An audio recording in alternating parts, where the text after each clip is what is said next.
फिर भी पैथोलॉजी पर उतरे हुए हैं, ऐसे कोई जवाब नहीं है। तो मैं आप लोगों से केवल एक चीज के लिए आग्रह करने आया हूं। मैं आप लोगों का 5 साल सेवा किया, हम भी मानव हैं, हम भी आप ही की तरह आदमी हैं। आपने अपना बहुमूल्य वोट दे करके हमको पिछली साल जिताने का काम किया था। हो सकता है हमसे गलती हो गया हो, हमसे भूल हो गया हो, उस भूल को आप माफ कर दिए, मैं आपसे माफी मांगता हूं। मैं ज्यादा नहीं कहते हुए मैं अपने भारत सरकार के रक्षा मंत्री आदरणीय राजनाथ सिंह जी का मैं पुनः एक बार अभिनंदन, स्वागत, चंदन बंदन करते हुए मैं अपनी वाणी पर विराम देता। दिवाली के मौके पर जबरदस्त धमाके के साथ राज अलंकार ज्वेलर्स गंगा यमुना आ गया है। आप बता दें कि बेहतर तरीके से साड़ियां, कपड़े मिलेंगे। छठ पूजा के लिए खरीदारी करिए अपने परिवार के साथ। राज अलंकार ज्वेलर्स में सोना चांदी के हॉलमार्क के साथ प्रमुख विक्रेता है, जो कि सीबी, सुख जैसे ब्रांडेड जेवर मिलेंगे। मोबाइल नंबर 9308310848, बाकरगंज, लहरियासराय, दारू भट्टी नियर चौक, जहां पर राहुल गुप्ता, पिता श्री कन्हैया प्रसाद राजू जी देख सकते हैं। इस हयाघाट विधानसभा क्षेत्र के प्रत्याशी डॉक्टर रामचंद्र प्रसाद जी और हमारे राजस्थान के बहुत ही लोकप्रिय नेता, जिनकी ईमानदारी में आज तक कभी कोई बट्टा नहीं लगा है, ऐसे वहां के पूर्व प्रदेश अध्यक्ष डॉक्टर सीपी जोशी जी, अतुल भंसाली जी, विधायक जोधपुर शहर राजस्थान, अमरनाथ गामी जी, रमेश जी चौधरी, बैजनाथ जी बैजू, कुमार गौरव, श्री राजकुमार जी झा, जनता दल यू के अध्यक्ष श्री मनोज सवाजी, हम पार्टी के जिलाध्यक्ष लक्ष्मी पासवान जी, जिलाध्यक्ष आलमू, श्री अश्विनी यादव, श्री वीरेंद्र पासवान, श्री संजीव झा, श्री विकास यादव, श्री केदारनाथ भंडारी और आशाराम चौधरी लोजपा। और इस सभा में मौजूद मेरे सभी सम्मानित बहनों एवं भाइयों, संभवतः पहली बार इस स्थान पर किसी सार्वजनिक सभा को संबोधित करने के लिए आप सबके सामने खड़ा हुआ। पहली बार शायद यहां पर मैं आया हूं, लेकिन आप लोगों ने बहुत ही गर्मजोशी के साथ मेरा स्वागत किया है।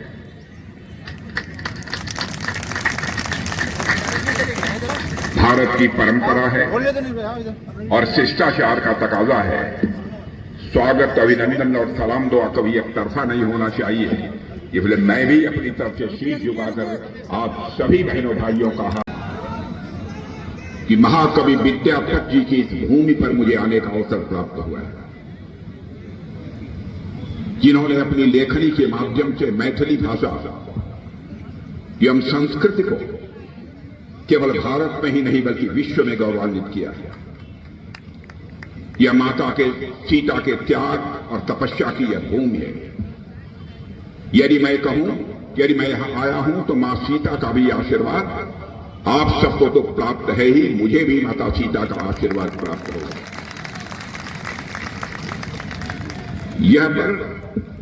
यह अहिल्या जी की भूमि है, जहां प्रभु श्री राम के चरण पड़े थे।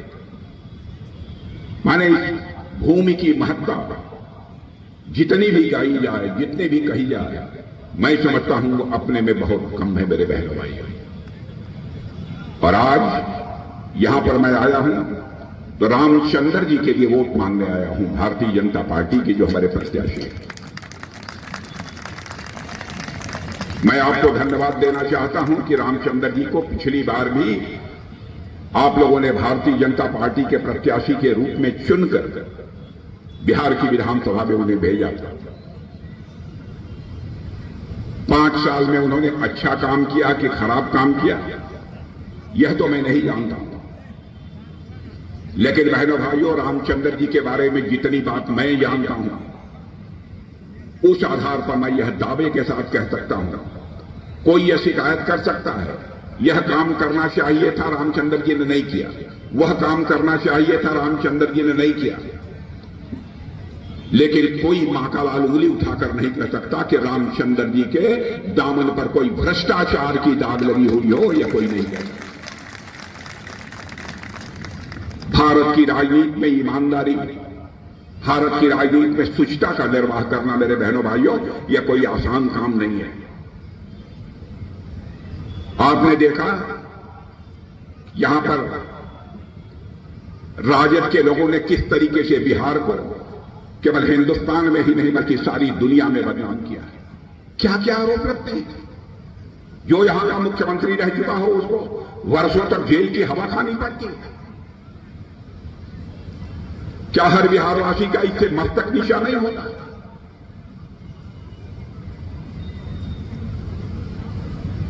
बहनों भाइयों, कोई बिहार के वरिष्ठ नेता हैं, लेकिन मुख्यमंत्री रहते हुए राजद के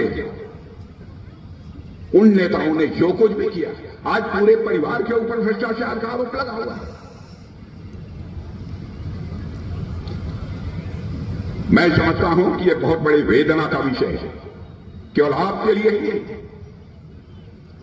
मनुष्य जीवन में सभी चीजों से समझौता कर सकता है मेरे बहनों भाइयों, लेकिन मान सम्मान स्वाभिमान से कभी समझौता नहीं कर सकता। क्या आपको नहीं लगता है कि बिहार के बाहर आप जाते होंगे तो आपसे कोई कहता होगा कि वहां के जो मुख्यमंत्री रह चुके हैं 15 वर्षों तक, चारा घोटाले में उन्हें जेल की हवा खानी पड़ रही है, परिवार के सभी सदस्यों पर भ्रष्टाचार के आरोप लगे हैं। क्या आपका यह सब सुनकर मस्तक ऊंचा होता है कि मस्तक नीचा होता है? इसलिए मैं कहने आया हूं मेरे बहनों भाइयों कि आपने अभी अभी छठ का महापर्व मनाया और मैं मानता हूं कि अभी बिहार चुनावी महापर्व मनाने की तैयारी कर रहा है। चुनाव में मुद्दा साफ है कि आने वाले वर्षों में बिहार को विकसित राज्य बनाना है या फिर उसे जंगल राज की ओर ले जाना है। यह फैसला यदि करना है तो आप सभी को यह फैसला करना है। प्रधानमंत्री जी ने घोषणा की है कि भारत को हमें विकसित भारत बनाना है 2047 तक, और भारत विकसित भारत तभी बनेगा जबकि हमारा बिहार यह विकसित बिहार बनेगा, तभी यह संभव है। कोई आप में से कह सकता है, हमारे विरोधी भी ये कह सकते हैं, कैसे आपके प्रधानमंत्री मोदी जी भारत को विकसित भारत बना देंगे, दुनिया में सबसे धनवान बना देंगे 2047 तक? यह सवाल कोई पूछ सकता है। और बहनों भाइयों, अपनी बात आगे कहने के पहले मैं यह भी कहना चाहता हूं, हमारे प्रेस के मित्र यहां पर बैठे हैं, यहां पर बड़े जागरूक लोग हैं यहां के, यह भी मैं जानता हूं। हमारी कोई भी बात गलत हो, कोई भी बात गलत हो, तो मैं आपसे यह निवेदन करना चाहूंगा कि आप सार्वजनिक रूप से उसकी आलोचना करिएगा, मैं उसका स्वागत करूंगा। क्योंकि हमने जिंदगी में राजनीति की है तो जनता की आंखों में धूल झोंककर राजनीति नहीं की है, जनता की नजरों में नजर मिलाकर मैंने राजनीति की। इसलिए मैं कहता हूं, कोई ये सवाल पूछ सकता है, कैसे मोदी जी भारत को दुनिया का धनवान देश बना देंगे? कौन सा जादू है? जादू की छड़ी आप जानना चाहते हो तो आप सुन लो मेरे बहनों भाइयों। 2014 में जब मोदी जी भारत के प्रधानमंत्री बने थे, हम लोगों की सरकार बनी थी, तो उस समय धन दौलत के आकार के मामले में, जिसे अंग्रेजी में इकोनॉमी की साइज बोलते हैं, धन दौलत के आकार के मामले में हमारा भारत सारी दुनिया के देशों में धन दौलत के मामले में 11वें स्थान पर था। लेकिन 8, 9, 10 वर्षों के अंदर ही यह भारत धन दौलत के मामले में जो 11वें स्थान पर दुनिया में था, वह जंप लेकर आज दुनिया के देशों में 4थे स्थान पर आकर खड़ा हो गया है। बहनों भाइयों, यह करिश्मा है। इसलिए मैं दावे के साथ कह रहा हूं, भारत धनवान भारत बनेगा, भारत विकसित भारत बनेगा, दुनिया की कोई ताकत इसे नहीं रोक सकती। आज पहले भारत दुनिया में जाता था, अंतर्राष्ट्रीय मंचों पर भारत कुछ बोलता था तो भारत की बातों को जिस गंभीरतापूर्वक लिया जाना चाहिए नहीं लिया जाता था। लेकिन आज भारत अंतर्राष्ट्रीय मंचों पर, विश्व के मंचों पर भारत कुछ बोलता है तो सारी दुनिया कान खोलकर सुनती है कि भारत बोल क्या रहा है। मेरे बहनों भाइयों, यह है आज का भारत प्रधानमंत्री मोदी जी के नेतृत्व में। अब जहां तक बिहार का पता, बिहार में इसे आप स्वीकार करेंगे, नीतीश जी 20 वर्षों तक मुख्यमंत्री रहेंगे। बहनों भाइयों, क्या है कोई महाकला यह उंगली उठाकर कह दे कि नीतीश जी के 20 वर्षों तक मुख्यमंत्री रहने के बावजूद उनके ऊपर एक भी भ्रष्टाचार का आरोप लगा?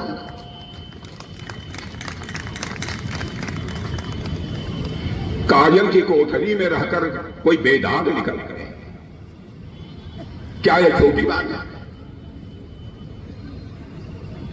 और हमारे प्रधानमंत्री का जहां तक सवाल है, बिहार के विकास के लिए उन्होंने सचमुच दिल्ली का खजाना खोल दिया। मैं बहुत विस्तार में जाकर उन सब सारी चीजों की चर्चा नहीं करना चाहता। एक उदाहरण आपको मैं देना चाहता हूं। यहां पर कांग्रेस और आरजेडी इन लोगों की सरकार थी, और जिसे हम यूपीए की सरकार कहते थे। तो 10 सालों में केंद्र में जो यूपीए की सरकार थी, कांग्रेस नेतृत्व की सरकार थी, उसमें आरजेडी भी शामिल थी। उन्होंने बिहार के विकास के लिए केवल 2 लाख करोड़ रुपए दिए। लेकिन जानते हैं, 11 वर्षों के अंदर ही हमारे प्रधानमंत्री ने बिहार के विकास के लिए 15 लाख करोड़ रुपए मुहैया कराए हैं। बहनों भाइयों, यह है इस बिहार के प्रति एक लगाव। बिहार सांस्कृतिक दृष्टि से बहुत ही एक अपना विशेष स्थान हमारे भारत में रखता है। हर दृष्टि से एक से एक योग्य महापुरुष यहां पैदा हुए, चाहे वह साहित्य का क्षेत्र हो, चाहे स्वतंत्रता संग्राम का क्षेत्र हो। माता सीता भी कहीं की मानी जाती हैं तो बिहार की ही मानी जाती है। मेरे बहनों भाइयों, हम सभी लोग मानते हैं एक ऐसी ये पुण्य भूमि है।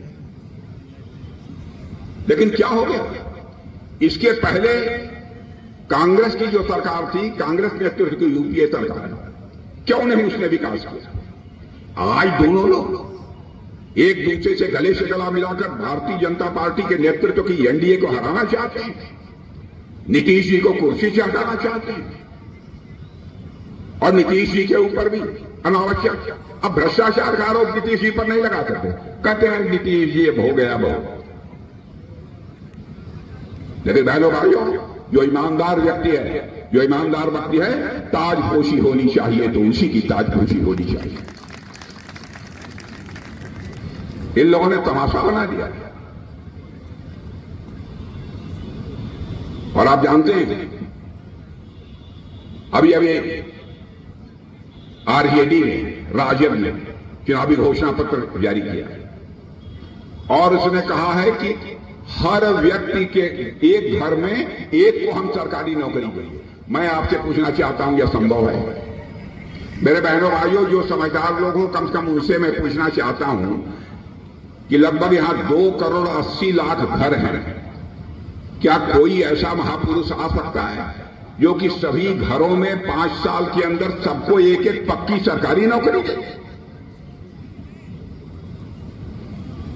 मैं लालू जी और तेजस्वी जी से और राहुल गांधी से पूछना चाहता हूं कि राहुल जी, तेजस्वी जी, लालू जी, क्या सच बोलकर राजनीति नहीं की जा सकती? राजनीतिक कामयाबी हासिल करने के लिए झूठ बोलना का यह आवश्यक है? राजनीतिक कामयाबी हासिल करने के लिए क्या जनता की आंखों में धूल झोंकना आवश्यक है? क्या अपने राज्य और देश की जनता की आंखों में आंख मिलाकर राजनीति नहीं की जा सकती? क्यों इतना सरासर आप झूठ बोल रहे हैं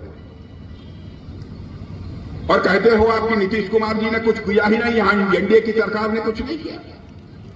बहनों भाइयों, मेरी बात गलत हो फिर मैं कहना चाहता, लिख सकता है कोई अपने अखबारों में, बोल सकता है टेलीविजन के चैनल पर, बिहार में जीडीपी, ग्रॉस डोमेस्टिक प्रोडक्शन जिसे बोलते हैं, जीडीपी, सकल घरेलू उत्पादन जिसे बोलते हैं, उसकी दर जानते हैं? 14% है, जो हिंदुस्तान में दूसरे स्थान पर यदि कोई राज्य है तो आपका राज्य बिहार है मेरे बहनों। उसके पहले का बिहार देख लीजिए और आज की बिहार देख लीजिए। 7,000 किलोमीटर हाईवे का जाल बिछा दिया गया है और शायद बिहार हिंदुस्तान का अकेला राज्य है जहां पर 35% आरक्षण माताओं बहनों को मिला है, महिलाओं को मिला है मेरे बहनों। 125 यूनिट की बिजली फ्री और मुख्यमंत्री महिला रोजगार योजना के तहत 1,21,00,000 महिलाओं के खाते में 10,000 रुपया गया। कितना गया? 10,000 रुपया। क्या हमारी माताएं बहनें हैं? आप लोगों के खाते में हर परिवार में 10,000 रुपया गया है कि नहीं गया है? तो हाथ उठा के ताली बजाओ आप लोग भी। और यह सुन लीजिए, हमारा चुनावी घोषणा पत्र कल जारी होने वाला है। मेरे बहनों भाइयों, हम चुनावी घोषणा पत्र में जो कुछ भी कहेंगे अक्षरशः उसका पालन करेंगे। और आप ये कहेंगे कि आप ये कैसे दावा कर सकते हैं? तो मैं आपसे कहना चाहता हूं, 2014 में हम लोग चुनाव लड़े। मैं ही उस समय पार्टी का राष्ट्रीय अध्यक्ष था। आप उठाकर देख लीजिए, चुनावी घोषणा पत्र जो तैयार हुआ उसमें जो भी कहा था अक्षरशः उसका 5 वर्षों के अंदर हम लोगों ने पालन किया। दूसरी बार जब चुनावी घोषणा पत्र बन रहा था तब मोदी जी ने कहा कि राजनाथ सिंह, आप भले ही राष्ट्रीय अध्यक्ष नहीं हैं, लेकिन चुनावी घोषणा पत्र बनाने की जिम्मेदारी आपके कंधे है। और बहनों भाइयों, दूसरी बार भी जो चुनावी घोषणा पत्र में हम लोगों ने वादे किए थे अक्षरशः उसको पूरा किया। तीसरी बार भी जो चुनावी घोषणा पत्र बना उसमें भी मोदी जी ने कहा कि राजनाथ सिंह जी, आप लोग बैठकर चुनावी घोषणा पत्र बनाएंगे। उनको विश्वास था कि हम लोग जो बनाएंगे वही बातें लिखेंगे घोषणा पत्र में जिसको पूरा किया जा सके, जिस पर अमल किया जा सके। बहनों भाइयों, हम देश की जनता की आंखों में धूल नहीं डोलेंगे। के साथ लाखों नौजवानों को नौकरी दी। कोई बतला सकता है कि नीतीश जी ने एक पैसा भी किसी से लिया? मैं आपसे पूछना चाहता हूं, है कोई बैठा हुआ जो कह दे कि नीतीश जी ने पैसा लिया? क्या ईमानदार नेता का सम्मान नहीं होना चाहिए? क्या उसको इज्जत नहीं बख्शी जानी चाहिए? बहनों भाइयों, फैसला आपके हाथ में। इतना सरासर झूठ, माने 2,80,00,000 लोगों को राजद कहती है, तेजस्वी जी कहते हैं हम घर घर में सरकारी नौकरी देते हैं। न भूतो न भविष्य, न कभी हुआ है न हो पाएगा। मेरे बहनों, हमारी सरकार बनेगी तो हम कोशिश करेंगे, हम बिहार के नौजवानों को, सबको सरकारी नौकरी नहीं दी जा सकती है, लेकिन सभी के हाथों को कुछ न कुछ काम मिलना चाहिए, रोजगार मिलना चाहिए। यह हम अपनी कोशिश करेंगे।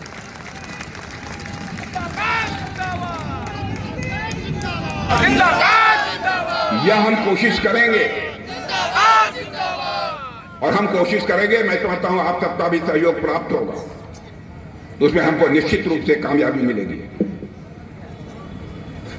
और जो ये नौकरी देने की बात करते हैं, मैं आंकड़ा देख रहा था, यदि हर परिवार में तेजस्वी जी एक एक जवान को नौकरी देंगे तो जानते हैं कितना खर्च होगा?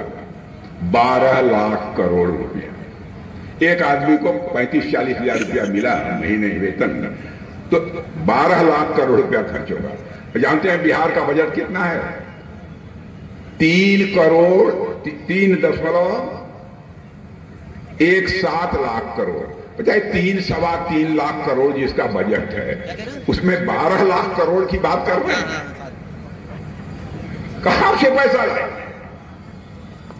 मैं यही कहना चाहता हूं तेजस्वी जी से भी, आप नौजवान हो, राहुल गांधी से भी कहना चाहता हूं, आप नौजवान हो, सारी जिंदगी आपको राजनीति करने के लिए पड़ी है, लेकिन झूठ बोलकर राजनीति मत करो। जनता की आंखों में धूल झोंक कर राजनीति मत करो, आंखों में आंख डालकर राजनीति करो। मैं आपसे निवेदन करना चाहता हूं, समाज के पिछड़े वर्ग को, दलित वर्ग के उत्थान के लिए हमारी सरकार ने बहुत सारे काम किए। ओबीसी कमीशन, मैं राहुल जी से पूछना चाहता हूं, पिछड़ा वर्ग आयोग पता नहीं कब बन गया आजादी हासिल होने के बाद, क्यों नहीं आपने उसको संवैधानिक दर्जा दिया? पहली बार ओबीसी कमीशन को, पिछड़े वर्ग आयोग को संवैधानिक दर्जा यदि किसी ने दिया है बहनों भाइयों, और किसी ने नहीं दिया, हमारे प्रधानमंत्री मोदी जी ने दिया। यह बताइए, कर्पूरी ठाकुर जी इसी बिहार की धरती पर पैदा हुए, बिहारी मां की कोख से पैदा हुए मुख्यमंत्री, कोई न कोई खूब पेच लगाता रहता है।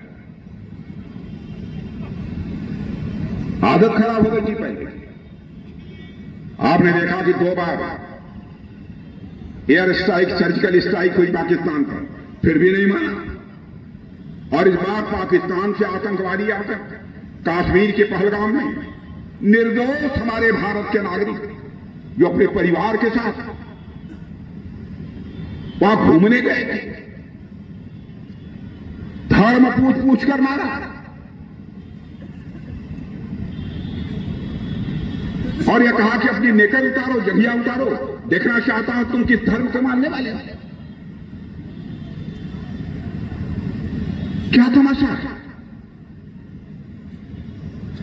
बहनों भाइयों, उस समय आग लग गई थी हम लोगों को।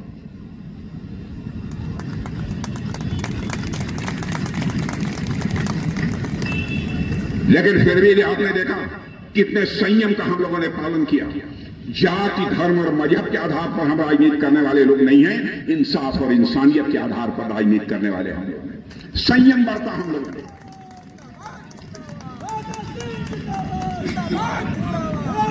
संयम बरता हम लोगों ने। हम लोगों ने जब वहां पर ऑपरेशन सिंदूर के द्वारा स्ट्राइक की, जितने बड़े आतंकवादी संगठन थे उनके ठिकानों पर जब स्ट्राइक की मेरे बहनों भाइयों, तो उसके पहले बैठकर हम लोगों ने चर्चा की कि भाई यह ध्यान रखना, आम पाकिस्तानी नागरिक पर सर्जिकल स्ट्राइक नहीं होनी चाहिए, निर्दोष नागरिक नहीं मारा जाना चाहिए, मारा जाना चाहिए तो आतंकवादी ही मारा जाना चाहिए। और बहनों भाइयों, अब नंबर तो नहीं बताऊंगा कितने मारे गए, लेकिन आप मान लो, जय जयकार करो, खूब अच्छी खासी संख्या। लेकिन भारत का संयम देखो, भारत का संयम देखो, भारत का चरित्र देखो। उन्होंने धर्म पूछ के मारा, लेकिन हम लोगों ने बहनों भाइयों उनके धर्म को देखकर नहीं मारा, उनके कर्म को देखकर मारा।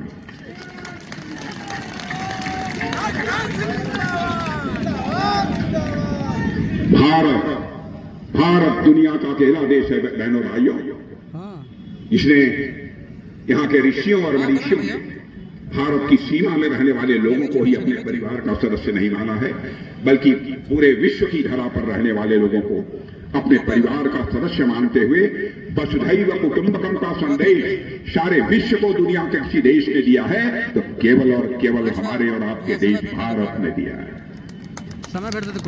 इसीलिए हम धर्म के आधार पर भेदभाव नहीं करेंगे।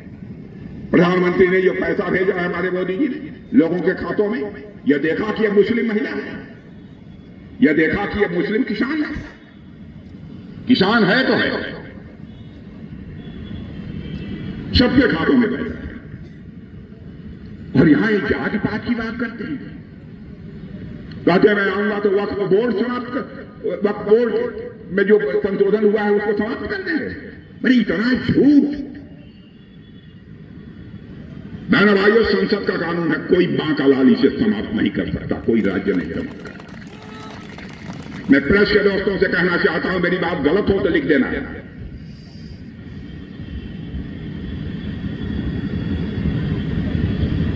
फैसला मेरे बहनों भाइयों आपके हाथ में। बहुत सारी बातें हैं, कितनी बातों की मैं आपसे चर्चा करूं। नहीं, हाँ वो नहीं है, नहीं है, नहीं चलेगा मेरे बहनों भाई। जो जनता कहेगी वही सही, और किसी के कहने की बात कोई सही नहीं होगी। फोन पर टेंडर मिलते थे, और किडनैप, जिन बच्चों की किडनैपिंग हो जाती थी, अपहरण हो जाता था, तो अपहरण का पैसा फोन करके कम कराया जाता था। क्या सरकार, इसे ही हुकूमत कहते हैं। ऐसे लोग जनता की सेवा ईमानदारी से नहीं कर सकते मेरे भाई। और इतने गंभीर भ्रष्टाचार के आरोप इसी पर लगे हैं। मैं सचमुच, हमारे बहुत अच्छे संबंध हैं, कहते हुए मुझे संकोच भी होता है, लेकिन मेरा यह मानना है, आप लोग ध्यान से सुन लीजिए, मेरा यह मानना है, चाहे कितना भी बड़ा कोई नेता क्यों न हो, यदि उस पर भ्रष्टाचार का आरोप लगता है, प्रथम दृष्टया, पहली नजर में यदि आरोप सिद्ध होता है, मेरा यह मानना है कि वह नेता चाहे कितनी भी बड़ी कुर्सी पर क्यों न बैठा हो, वह तुरंत उसे अपने पद से त्याग पत्र दे देना चाहिए और तब तक सत्ता को स्वीकार नहीं करना चाहिए जब तक कि वह आरोप मुक्त नहीं हो। इसे करके हिंदुस्तान में भी किसी ने दिखाया है तो भारतीय जनता पार्टी ने। हमारी लाल कृष्ण आडवाणी थी, उन पर ऐसे ही भूल जुलूम बदनाम करने के लिए आरोप लग गया। आरोप लगते ही उन्होंने कहा, मैं संसद की सदस्यता से त्याग पत्र देता हूं और तब तक भारत की संसद में कदम नहीं रखूंगा जब तक कि मैं आरोप मुक्त नहीं करूंगा। क्या बहनों भाइयों, आप इसको, इन नेताओं पर दबाव डालकर इसको अमल में नहीं ला सकते। जात पात पर मत जाइए, मैं आपसे निवेदन करना चाहता हूं। इंसाफ और इंसानियत की राजनीति होनी चाहिए मेरे बहनों भाई। हमारी सरकार ने क्या क्या तय किया है, क्या क्या करेंगे, उसके बारे में मैं समझता हूं इसके पहले आप लोगों ने कुछ बतलाया है कि नहीं बताया? बताया कि नहीं बताया? अब भी पहली बार मिथिला भाषा में किसी ने कराने का काम किया है तो हमारी सरकार ने। मिथिलांचल की स्थानीय भाषा ही मैथिली, और भी बहुत सारे नए। देखिए एक बात, देखिए जो कुछ भी मैंने कहा है पूरी ईमानदारी से कहा, जो कुछ भी कहा है पूरी ईमानदारी। अच्छा ये बताइए, जो कुछ भी मैंने कहा उस ईमानदारी पर शक होते जरा हाथ उठाइए।